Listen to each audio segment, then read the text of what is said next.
Bom dia, boa tarde, boa noite, né? Quem tá assistindo a monitoria depende do horário aí, né? Gente, hoje a gente vai falar um pouquinho sobre o sistema endócrino, né? Vamos tentar focar um pouco nas imagens histológicas, definir as suas funções do sistema endócrino, né? E o que em si justifica o sistema endócrino, né? Tipos de glândulas, os hormônios que produzem. Vamos gastar um tempinho aqui para a gente falar e discutir um pouco sobre esse assunto, né? Muito bem. A primeira coisa quando você vai se falar sobre o sistema endócrino é a definição dos hormônios, né? Qual a função que os hormônios eles proporcionam no nosso organismo, né? Os hormônios eles têm a função de ser classificado como sinalizadores químicos, né, gente? Deixa eu colocar aqui um contextozinho aqui. Eles têm a função de ser caracterizado como sinalizadores químicos, né? Nosso organismo, como forma de resposta de se comunicar das mais diversas formas, por exemplo, uma informação no sistema nervoso que ele quer enviar para o nosso organismo para mexer no braço é enviado sobre os nervos, né? Um axônio lá no nosso sistema nervoso central manda o impulso nervoso e que ele será encaminhado e traduzido nas terminações nervosas que vão se juntar lá na célula muscular que vai produzir a contração, né? Essa é uma das formas de comunicação do nosso organismo. E os hormônios também, eles vão atuar dessa forma e vão estabelecer o nosso equilíbrio, como se diz, o equilíbrio do nosso organismo, né? Todas as funções funcionando das mais diversas formas em equilíbrio. E isso os hormônios eles vão proporcionar como sinalizadores químicos. Ele é o cara que vai chegar e vai dizer: ei, faça aqui, faça aquilo ali, cancele isso, não, atue dessa forma e faça dessa forma. É essa a função que os hormônios eles produzem no nosso organismo, né?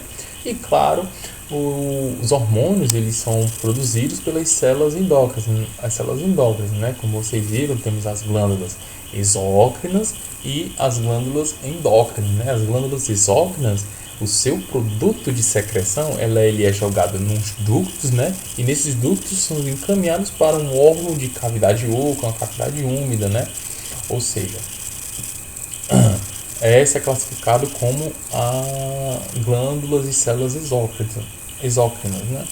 Já as células endócrinas é o caso contrário. As células endócrinas elas produzem o seu produto de secreção e em si desembocam na corrente sanguínea. Como vocês vão ver mais na frente, vocês podem ver que histologicamente, quando vocês veem a estrutura, a glândula em si, dentro dessa glândula no parênquima e no estômago, vai estar muito relacionada essas células glandulares, esses cordões celulares, com vasos capilares adjacentes, né? Essas glândulas são bastante vascularizadas. Por quê? Porque todo o produto de secreção que é produzido nas células endócrinas é liberado para a corrente sanguínea, ou seja, a célula produz, vamos dizer que aqui nós temos uma célula folicular da tireoide, né? Ela vai produzir os seus hormônios T3 e T4, né? Para ela produzir e jogar no organismo, para ele poder fazer a sua ação no organismo todo, ele precisa de um vaso sanguíneo adjacente, né? Ele libera no vaso sanguíneo e a corrente sanguínea leva e espalha esse hormônio para os diversos sítios de ação dele, né? E justamente essas células endócrinas, elas têm a sua forma de ação, né? Como se diz aqui nos nomes, a forma de ação parácrina. A ação parácrina, o significado dela é o seguinte, em que a célula endócrina, ela produz o hormônio e ele age numa curta distância. Esse é o chamado de controle parácrino, ou seja, vamos pegar um exemplo. Temos as células G. Temos as células G, que como vocês viram no sistema no sistema digestório, né? No estômago, nós temos o estômago em si, né? E deixa eu pegar aqui uma caneta e desenhar aqui para vocês. Vamos ver aqui. Caneta, pronto. Vamos tentar desenhar um estômago aqui. Vou pegar um estômago aqui, né? Desenhar ele bem grandão aqui, né? Ai, ficou feio, mas dá certo. As células G eles ficam situadas no antro pilórico, né? No piloro antropilórico, situado mais ou menos nessa região, né? Ou seja, essas células G que estão ocupando aqui, elas vão produzir um hormônio chamado gastrina. E essa gastrina, ela é responsável para iniciar e sinalizar as células do fundo das glândulas lá, né, das glândulas do estômago, que produzem ácido clorídrico mais aqui para cima nessa região. Elas vão sinalizar e estimular essas células a produzir o ácido clorídrico, né, gente? A gastrina, ela caminha por uma curta distância aqui no estômago, né, gente? E estimula ela estimula as glândulas fúngicas, né, do estômago pelos seus vasos sanguíneos e estimula a produção do ácido clorídrico. E assim o ácido clorídrico é formado e é expelido na luz do estômago, né, gente? Essa é uma situação em que é um controle chamado parácrino, né, gente? Ó, as células aqui endócrinas aqui, elas produzem hormônio e atuam numa curta distância, ok? Outro modo de controle é o justácrino. O justácrino, ele é a célula, ela libera o produto de secreção nela, né? E esse produto de secreção, ele se difunde essa matriz e atua em células muito curtas. Se no parácrino as células elas atuavam numa curta distância, no justácrino elas vão atuar muito, mas muito perto mesmo. É uma distância muito mais perto. Um exemplo desse daí é a inibição de secreção de insulina nas ilhotas de Langerhans, né, de depelação da somatostatina, produzida pelas células da mesma ilhota, ou seja, as próprias células das mesmas ilhotas, elas produzem a somatostatina que impedem elas mesmas de produzirem a insulina, né? Esse é um controle chamado de justácrino. O outro é o autócrino. O controle autócrino é as células, elas produzem o seu hormônio e secretam no meio extracelular, e esse hormônio eles agem automaticamente na mesma célula, ou seja, a célula está cheia de granulazinho aqui contendo esses hormônios, né? E por algum fator eles foram liberados no meio extracelular, e esses hormônios eles têm a ação de agir tanto na célula, na própria célula que expeliu esse hormônio, como na célula vizinha, né, gente, que também está aqui adjacente a ela, que produz a mesma função. Entendeu? Essas são as diferenças do parácrino, justácrino e hipoautócrino. Outra maneira de saber também como esses controles em que os hormônios eles produzem nessas células é chamada também de retroalimentação. Uma coisa que a gente vai ver, principalmente na glândula da hipófise, é justamente a questão da retroalimentação negativa. E isso justifica o quê? Justifica no seguinte, deixa eu tentar sair aqui. Abrir a imagem aqui, pronto. Nós temos essa imagem aqui, né, ó, em que tá em inglês aqui, gente, mas a gente vai tentar aqui seguir no raciocínio aqui. Nós temos o hipotálamo aqui em cima, né, e nós temos a glândula hipófise aqui, né, pituitária anterior e a pituitária posterior. E aqui são os hormônios que são produzidos, né, ó. DH, ocitocina, prolactina, GH. E desses hormônios, o que acontece? Muito bem. A hipófise, ela produz hormônio, né, para estimular, por exemplo, aqui, esse hormônio aqui, ó, que é o adrenocorticotrófico aqui, né. Muito bem. A hipófise, ela atua, ela produz esse hormônio, né. E o que acontece? Esse hormônio, ele vai, entra no organismo, chega na glândula adrenal, e a glândula adrenal, quando ela recebe o hormônio adrenocorticotrófico, ela recebe a sinalização, ó, é para fazer o hormônio, por exemplo, cortisol, né? Gente, estão precisando de cortisol, faz cortisol. O que a adrenal vai fazer? Ela vai produzir o cortisol.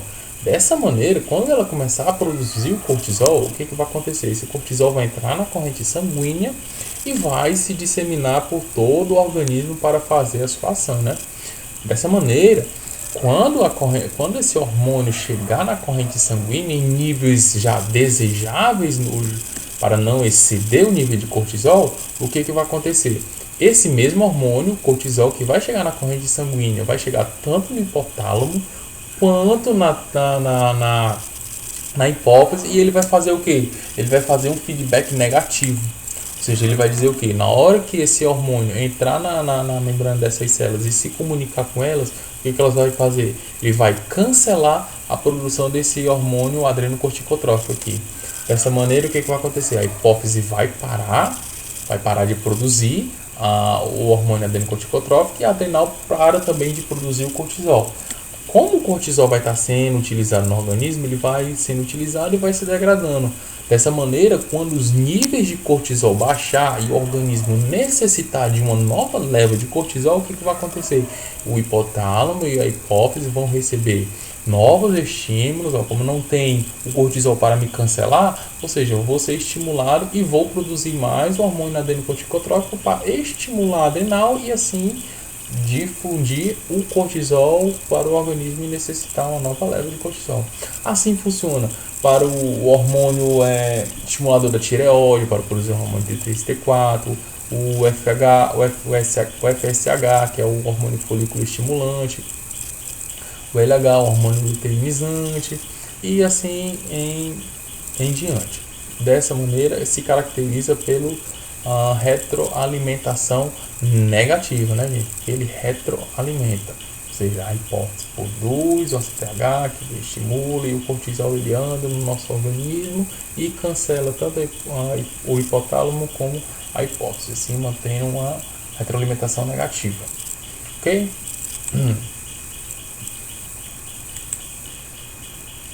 Dessa maneira foi justificado aqui, né? Uma célulazinha ela produz, a célulazinha na hipófise, né? Ela produz hormônio que vai chegar lá na glândula, e a glândula ela produz esse hormônio, entra no organismo, volta para a célula e cancela a produção do hormônio da célula, ok? A hipófise ela é uma glândula situada na célula túrcica, né? Quando vocês viram na anatomia, tem no crânio lá, vocês pegam, tem a célula túrcica, né? A célula túrcica é justamente aquele arcabouço em que a hipófise ela fica situada ali, né? A hipófise ela é uma glândula nobre no nosso organismo, né? Onde ela produz os mais diversos tipos de hormônio para poder sinalizar todas as nossas glândulas endócrinas e estimular a produção de hormônio para manter a função do nosso organismo, né? A hipófise ela é ligada pelo hipotálamo, né, na base do cérebro, por um pedículo, que é a ligação entre a hipófise e o sistema nervoso central. A origem da hipófise, ela tem duas origens, né, gente? Que é a adenohipófise, que é de uma origem ectomesenquimal, como eu acredito que a professora tenha explicado para vocês, que no momento da formação do embrião, né, a parede posterior ali, superior ali do revestimento ectomesenquimal, né, ele se espessa e se entra em contato com a porção nervosa, né, do sistema nervoso central, né, e ali eles se juntam, eles meio que se unem e formam a glândula hipófise, né? Ou seja, ela tem duas porções, né? Que é a adenohipófise, que é de uma origem ectomesenquimal, e a neurohipófise, que é de origem nervosa, né? Ou seja, o sistema nervoso ele é originado de ectoderma, né? Falando em especial sobre a adenohipófise, né, gente? A gente tem as divisões da adenohipófise, né? Que é a pars distales, a pars intermédias e a pars tuberalis, né? A parte distales ela é a maior porção, ela representa 75% da massa da hipófise, ou seja, quase toda a hipófise é produzida pela parte distales, né? A sua matriz ela é formada por cordões de ilhas de células epiteliais cuboides ou poligonais, e elas produzem todos aqueles tipos de hormônios, né? Aqueles hormônios que a gente viu aqui, né, gente? Ó, podemos ver aqui, ó. Por exemplo, na atividade anterior, a CTH, TSH, FSH, LH e o GH também são produzidos, e também tem aqui a prolactina também, né? São produzidos pela adenohipófise, né? Situada na pars distales, né? Quando você vê, Você pode ver que principalmente a adenipófise ela tem uma função muito grande, muito nobre na produção desses tipos de hormônios, né? Porque todos esses hormônios aqui, gente, ó, vão atuar para sinalizar e liberar hormônios nas mais diversas regiões do nosso organismo. Ou seja, é uma glândula nobríssima, tem uma função muito importante no nosso organismo. Histologicamente, vamos dar uma olhada aqui na glândula pituitária, a gente consegue distinguir algumas células umas das outras, né? Uma visão macroscópica que nós temos aqui. Nós temos aqui totalmente a glândula hipófise, né? Ela é revestida por um tecido conjuntivo, né? Ela tem um revestimento de tecido conjuntivo externamente, uma camada, né? Como se fosse uma cápsula, né? E nós temos aqui essa região mais roseada, mais arroxeada, né? Mais escura, né? Que essa é a adenohipófise, né, gente? Ela é bem grande, como vocês viram, a parte de Thales ela contém 75% da glândula hipófise, né? Ou seja, a adenihipófise ela é muito grande. E a pars nervosa, que é essa região menor aqui, né, que estou circundando aqui com a ponta do mouse, que constitui a pars nervosa de origem nervosa, né? A gente vai falar um pouco dela mais à frente. Sobre as células secretoras de quais hormônios essas células secretam, não é de muita importância na histologia, porque o que vai mais importar aqui é a gente definir quais são essas células que estão presentes nesse estroma aqui. Conforme a gente vai aproximando, né, gente, como eu disse, né, ó, você vê aqui um agregado de células aqui muito grande aqui, que você quase até se perde, né, ó. Mas vamos dar uma aproximada melhor aqui. Como você pode ver, gente, tem muitos vasos capilares, é muito bem vascularizado. Você pode ver aqui, ó, temos um capilar aqui, temos outro vaso aqui, outro bem aqui embaixo, outro aqui. Por quê? Porque ele é uma glândula endócrina. Como eu disse, a glândula endócrina, essas células, elas desembocam o seu material de secreção no vaso sanguíneo. Ou seja, como essa glândula é uma glândula muito nobre, ela vai estar muito bem vascularizada aqui dentro. Muito bem. Voltando sobre o tipo de célula secretora, nós temos 3 tipos de células. Mas elas são classificadas em 2 grupos, que são as células cromófobas, que elas são pouco coradas, e as células cromófilas, que elas contêm grânulos bem corados. Entende? As células cromófilas, ou seja, cromófilas sejam afinidade pela cromatina, pela coloração, né? Elas são constituídas de 2 subtipos, que são as acidófilas e as basófilas, né? Ou seja, as acidófilas elas têm um aspectozinho mais roseadozinho no citoplasma, né? E as basófilas elas têm um aspecto mais arroxeado, né? Caracterizando os seus tipos, né? Pela coloração da hematoxilina e da eosina. Como podemos ver, nós temos aqui, ó, e dá para distinguir essas células, né? Por exemplo, ó, essa daqui que eu estou fazendo por conta do mouse, ó, podemos ver que ela tem um núcleo grande, né? Ela é uma célula poligonal, né? Bem arredondada, aqui tem uma outra bem arredondada aqui, né? Essa célula aqui é uma célula acidófila, né, gente? Por quê? Porque o seu citoplasma, ele, você pode ver aqui, ele é vermelhinho, roseadinho, né? Ou seja, é caracterizado pela coloração da eosina, né, que é acidófila, né? Ou seja, ela vai adquirir uma coloração mais roseadinha, né, no seu citoplasma. Já outro tipo de célula da caracterização das cromófilas, né, nós temos as células basófilas, né? As células basófilas elas são mais arroxeadinhas, né? Como podemos ver aqui, ó, fora dessas aqui a gente tem essas outras aqui, ó, né? São basófilas, né, gente? As células basófilas aqui, né? Bem escuras aqui, né?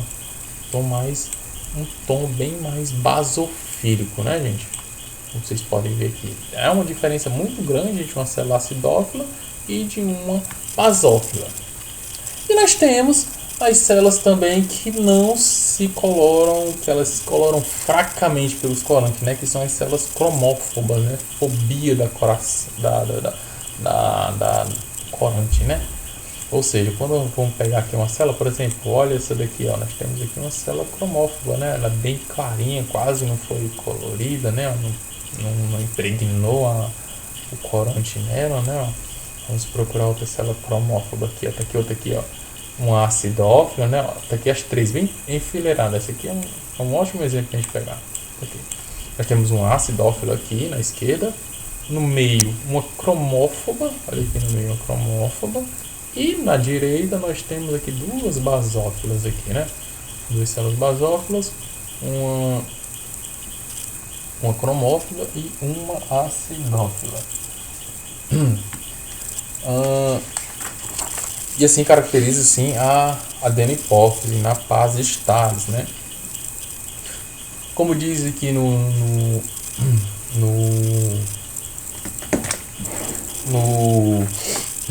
História de Gade, as células cromófilas, né, elas têm as acidófilas e as basófilas.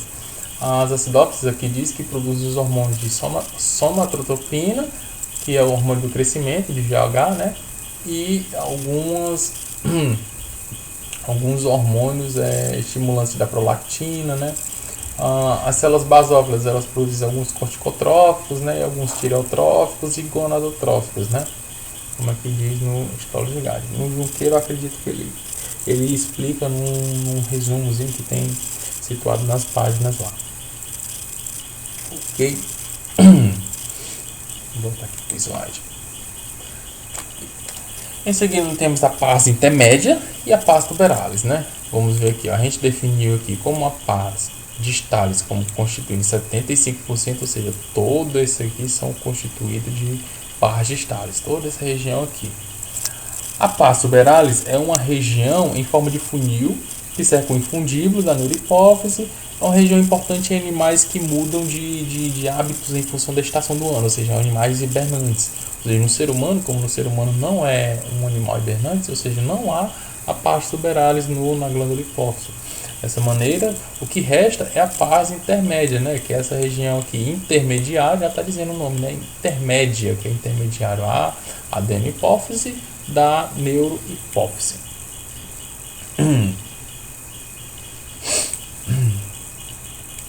Ok? E é essa região aqui situada mais ao meio, aqui, como se fosse o limite entre a neurohipófise e a adenopófise. Ok?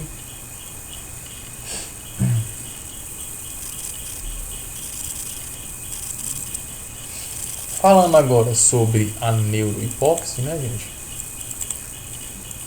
Vamos voltar aqui no slide.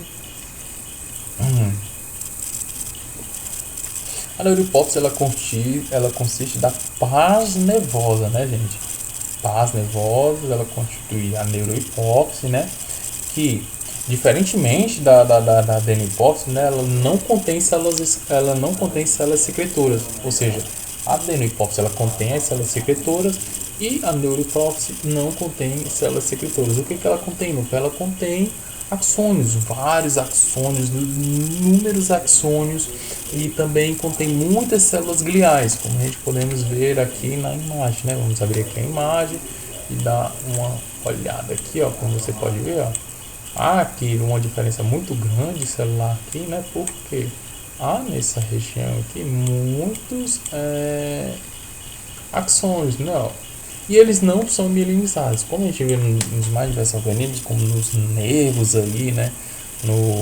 Na medula espinhal, a gente vê que os axônios eles são mielinizados, né? Por isso que você vê uma estruturazinha como se fosse um núcleo, né? E um vacúolo muito grande devido no momento da impregnação e do momento do processo histológico, aquele conteúdo lipídico da bainha de mielina, ele sai e deixa apenas o axônio, né?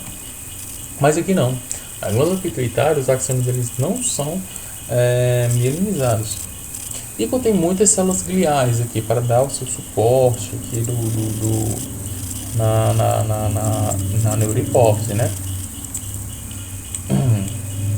Os neurônios secretores, os neurônios secretores aqui são qualquer tipo são o mesmo tipo de neurônio do nosso organismo, né? Como a gente pode ver aqui nessa imagem aqui. Essa aqui na região que é a paz nervosa, né, gente? Aqui nós temos uma imagem aqui tirada do livro de histologia do Junqueira, né? Nós temos a adenopófise à direita e a neurohipófise à esquerda. Como podemos ver, os neurônios que comandam aqui, mandam sinalização para a neurohipófise são os neurônios do núcleo supraóptico e paraventriculares. Esses neurônios aqui, eles carregam suas substâncias, né, e armazenam nas suas porções aqui secretoras aqui nas pontas dos seus pontos axonais, né? Geralmente os hormônios que são produzidos pela neurohipófise é a ocitocina e a vasopressina, né, gente? Ou seja, quando a ocitocina ela é um hormônio, como podemos dizer, ela é um hormônio estimulante, né? A ocitocina ela é principalmente liberada quando por exemplo, a amamentação, quando a mãe ela vai amamentar para enxergar o leite. O que acontece? No momento da sucção que a criança faz ali no peito da mãe, né? Aquela sinalização ali vai para os núcleos supraópticos e ele libera a ocitocina, né? Que a ocitocina vai estimular as células endócrinas produtoras lá do leite materno, né, a secretar o seu conteúdo, né? Da mesma forma também como ele atua também nas contrações, né, nas contrações uterinas. As contrações uterinas é também estimulada e determinada pela liberação de ocitocina. Se você libera muito ocitocina aí, vai haver contrações uterinas ali, distensão ali, né, do canal vaginal ali, entre outras coisas, entende? A vasopressina, também chamada como hormônio diurético e também é liberada na paz nervosa, ele é um hormônio, como podemos dizer, controlador da pressão osmótica do sangue. Ou seja, quando você está ali com a pressão osmótica do sangue muito alta, o que acontece? A vasopressina ela é liberada, né? E o que acontece? O efeito principal dela é aumentar a permeabilidade dos túbulos coletores do rim. Ou seja, mais água vai sair do lúmen, né, desses túbulos em direção ao tecido conjuntivo que o envolve, e onde a água é coletada pelos vasos sanguíneos, e assim a vasopressina ela regula o equilíbrio. Ou seja, por exemplo, vamos dizer que nós temos pouca água no organismo, né? A pressão osmótica do sangue ele cai muita pressão sanguínea cai, né? O que acontece? É necessário determinar um equilíbrio, né? Dessa maneira, o que vai acontecer? Como a pressão está caindo, eu preciso deixar a pressão normal. O que acontece? Os neurônios do núcleo supraóptico aqui liberam vasopressina. A vasopressina entra no corrente sanguíneo, chega nos rins, chega nos túbulos coletores e aumenta o quê? Aumenta a permeabilidade de absorção de água, ou seja, elas absorvem a água, tira a água do lume que sairia na urina, né? Não vai sair mais, eles absorvem a água e assim a água entra na corrente sanguínea e aumenta a pressão osmótica do sangue, regulando assim a pressão sanguínea. Ok? Assim tem a função da neurohipófise e da adenopófise. Espero que tenha tirado algumas dúvidas aí e vamos passar para a próxima. As próximas glândulas endócrinas que a gente vai falar são as glândulas adrenais, né? As glândulas adrenais, eles são praticamente como se fosse dois tipos de glândulas que são de origem diferente, né? Por exemplo, nós temos duas camadas de glândulas que vocês podem ver a fresco, que é o córtex adrenal, né? A camada cortical, e a camada medular, né? A origem do córtex das glândulas adrenais, ela é mesodérmica, né? E a medular é neuroectodérmica, né, gente? Ela tem uma origem das células da crista, vocês se lembram lá na terceira semana como formando o tubo neural e as células da crista neural, ou seja, as células dessa crista neural, eles puxam lá, né, aquelas células e formam também a medula das glândulas adrenais, enquanto o córtex é formado de origem mesodérmica. No córtex a gente consegue distinguir três tipos de zonas, né? Que é a zona glomerulosa, zona fasciculada e a zona reticulada, né? E a medula, ela atua na produção de epinefrina e norepinefrina. Já essas zonas do córtex, cada zona dessa, eles são responsáveis por produzir um tipo de hormônio diferente, ok? Vamos dar uma olhada aqui na glândula adrenal.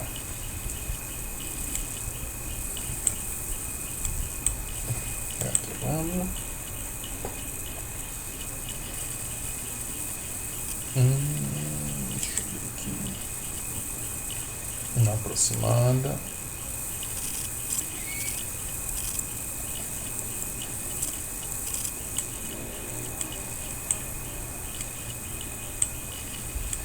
Eu não vou entrar muito em específico o que essas células produzem hormônio, porque o tempo ele não vai favorecer muito não. Mas vamos ficar mais na questão histológica, da imagem histológica e caracterizar quais são esses tipos de camadas. Muito bem. Olhando uma visão mais macroscópica aqui, podemos ver que a glândula adrenal, ela tem um revestimento de tecido conjuntivo, ela tem uma cápsula que reveste toda essa glândula adrenal, né, ou suprarrenais. Ou seja, como a gente dá um maior aumento aqui, nós podemos ver que essa região aqui, ó, nós temos várias fibras colágenas aqui, né, entrelaçadas umas nas outras, umas células aqui nesse parênquima aqui das fibras colágenas aqui, que são os fibroblastos e os fibrócitos, né, responsáveis pela produção das fibras colágenas. E após esse tecido aqui de cápsula, aqui, tecido conjuntivo, né, nós entra na glândula adrenal propriamente dita, né? Como falamos primeiros aqui no slide, nós vemos primeiro a zona glomerulosa, né, gente? A zona glomerulosa se classifica por essa região aqui, ó. Pode olhar na ponta do meu mouse, vem aqui de cima até mais ou menos aqui, ó, embaixo aqui, ó. Você pode ver, ó, seguindo a linhazinha aqui, ó. Vem seguindo e segue no limite aqui com o tecido contínuo. Muito bem.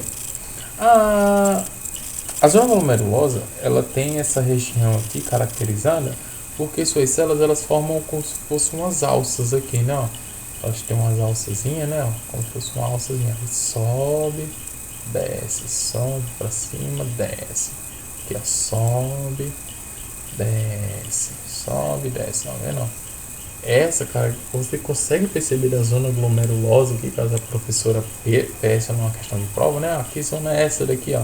Quando você vê, bater na imagem, aqui nós temos uma cápsula de tecido conjuntivo. Tecido conjuntivo vai ser cápsula, né? E quando você vê essa região aqui classificada aqui, com as alças celulares aqui, cordões celulares em forma de alças aqui, né? Ó, você pode ver, aqui é a zona glomerulosa, que é a primeira camada do córtex da glândula adrenal. Ok? Vamos lá continuar com a classificação. Mais abaixo a gente tem a zona fasciculada, né? A gente viu a zona glomerulosa e depois a zona fasciculada, né, gente? A zona fasciculada, ela tem a sua especificidade, por quê? Porque ela é a maior extensão de todas, ela ocupa quase 75% do córtex adrenal, né? Ou seja, a zona fasciculada, ela pega a maior face e as suas células é caracterizada pelo quê? As suas células, elas têm muito conteúdo lipídico no seu citoplasma, porque os hormônios que a glândula adrenal produz são os hormônios de origem lipídica, por exemplo, cortisol, adrenocorticoides, andrógenos, são hormônios em que a sua base principal é o lipídio, né, gente? É o colesterol, né? Dessa maneira, no preparo histológico, o que vai acontecer? Esse lipídio que estava dentro da célula, ele vai ser retirado todinho.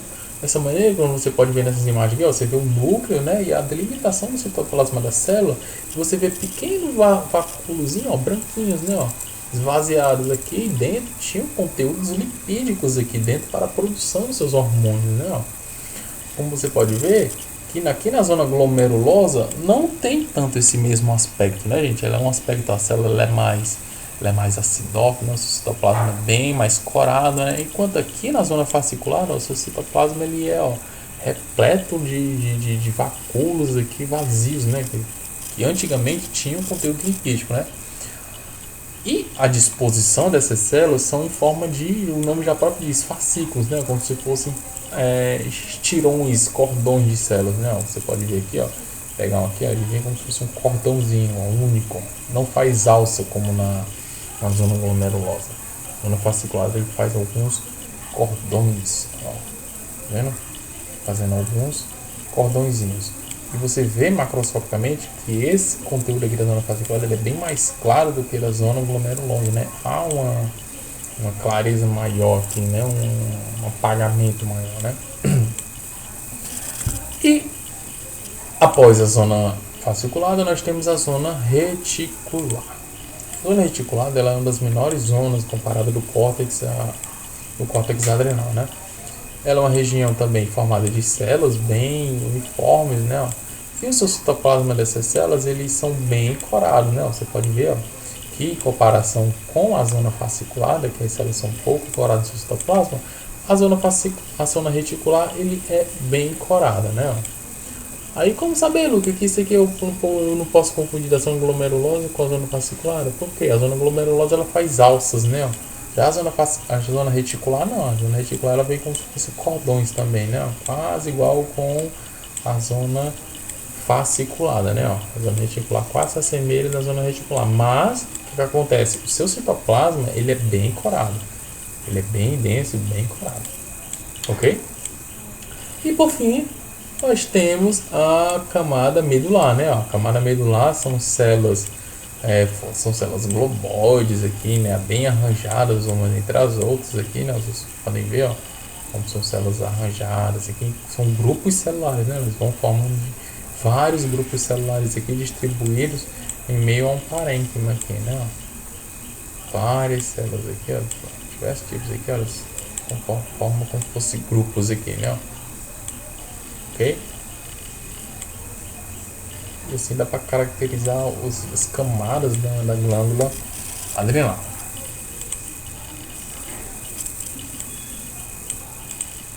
As zilotes de Langerhans, elas são importantes na produção de insulina e elas ficam localizadas no pâncreas, né? Vamos localizar as zilotes de Langerhans aqui.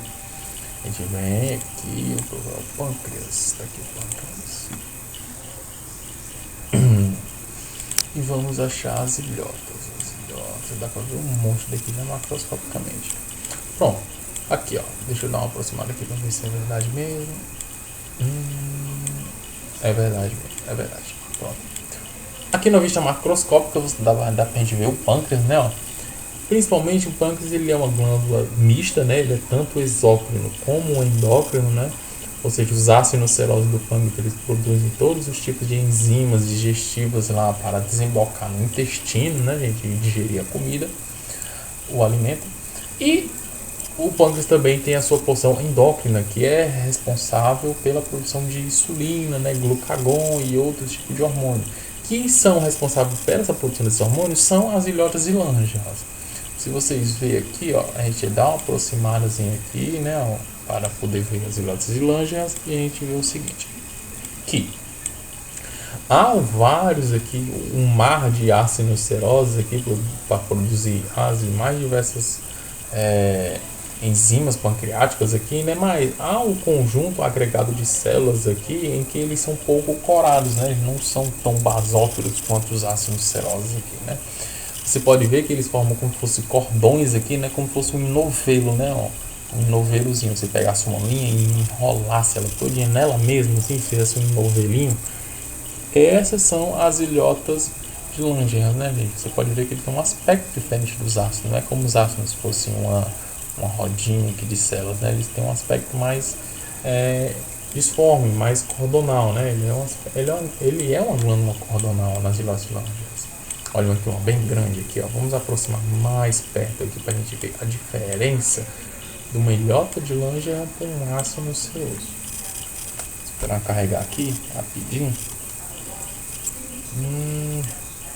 Carrega abençoado. Carrega-te abençoado. Vamos lá. Pronto, vamos ver aqui, ó. Pronto. Acho que eu aproximei demais. Ah, não. Aqui, ó. Os astronocerose, eles são um conjunto de células, né, bem agregadas aqui, né, eles formam um conjunto de células em forma concêntrica, né, eles formam como se fosse um círculozinho entre eles, um grupinho, né, um grupinho conversando aqui, um com o outro, ó, eles formam um grupinho. Já as zilotes e lângias não, as zilotes e lângias como se fosse um cordãozinho, né, ó, começando aqui, vem andando por aqui, depois termina aqui, se enrola por aqui, vem das mais diversas formas, né, ó. Você pode ver que o citoplasma não é tão corado como no ácido seroso, entende? É bem mais claro, é pouco corado, e assim caracteriza as zilotes lângias. Okay? Depois nós temos a tireoide. A tireoide ela tem uma origem endodérmica, né, gente? E a produção dela é produzir tiroxina e triiodotironina, que é os hormônios T4 e T3. E também nós temos as células C, ou chamadas células parafoliculares, que elas produzem calcitonina. A calcitonina ela é responsável pela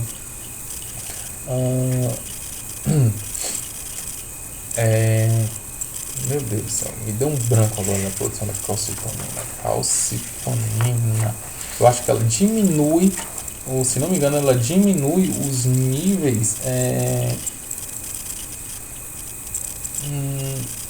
Meu Deus, ela... Deixa eu dar uma olhadinha aqui.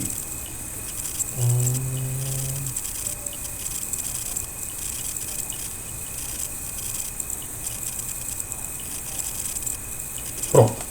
A calcitonina é responsável pelo quê? Pela diminuir a reabsorção do tecido ósseo. Você vê os osteoclastos, né, que ele faz a reabsorção óssea, eles vão destruindo o osso ali e vão liberando cálcio por a circulação sanguínea, né? A calcitonina ela tem a função de quê? Ela tem a função de chegar lá nos tecidos sanguíneos e dizer, ó, para a reabsorção óssea, não quero mais cálcio no plasma sanguíneo. Dessa maneira vai separar a reabsorção óssea e vai diminuir os níveis de cálcio no sangue, né? Ou seja, quando o tecido, os organismos precisar mais de cálcio, aí sim, esse hormônio vai separar de produzir e vai iniciar a reabsorção óssea e liberar cálcio no sistema sanguíneo. Vamos dar uma olhada aqui na glândula tireoide. Tireoide, tá aqui.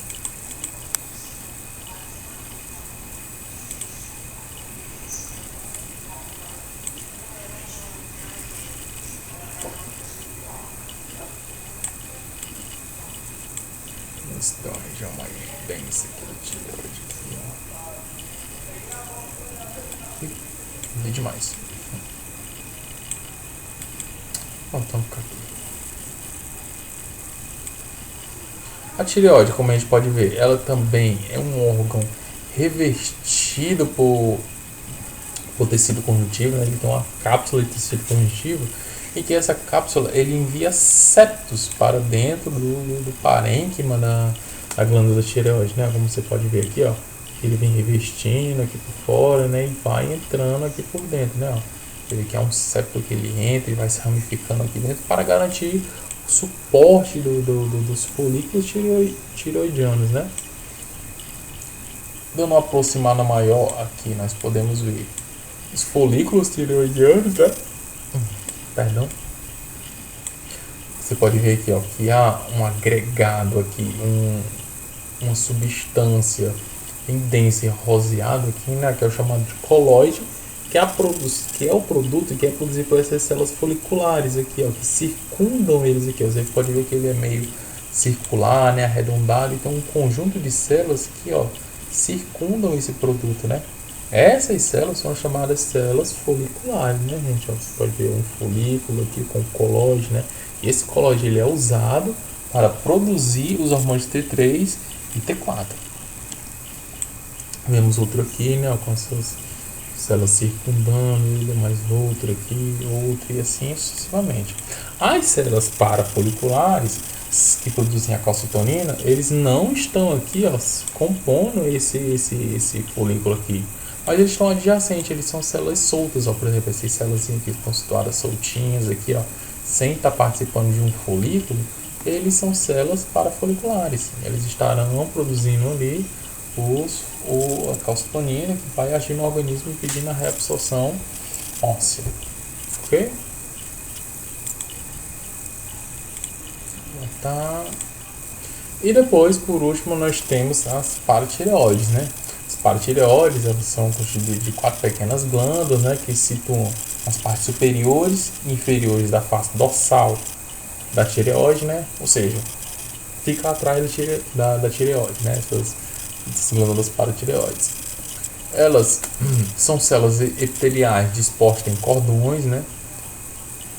E suas células são constituídas da seguinte forma: são as células principais e as células oxífilas. As células principais, elas são constituídas, elas predominam amplamente sobre as outras, elas são as mais numerosas de todas, né? Predomina principalmente nas glândulas paratireoides. O seu núcleo é vesicular e o seu citoplasma é fracamente acidófilo, ou seja, é uma célula fraquinha, clarinha, né? E elas são células secretoras do hormônio paratormônio, né? As células oxífilas, elas aparecem por volta dos 7 anos. E a partir daí elas vão aumentando progressivamente no ser humano. Elas são células poligonais, elas são maiores e mais claras ainda que as principais, e a função dela ainda é um pouco desconhecida. Vamos aqui achar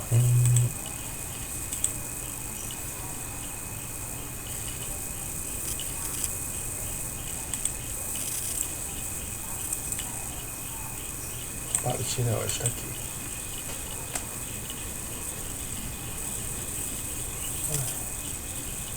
Podemos ver aqui, né? A paratireoide toda aqui, né? Vai ter um revestimento aqui, precisa de tecido conjuntivo. E aproximando mais para dentro aqui do parênquima, vamos permitir distinguir os dois tipos de células, né? Que são as células principais e as oxífilas.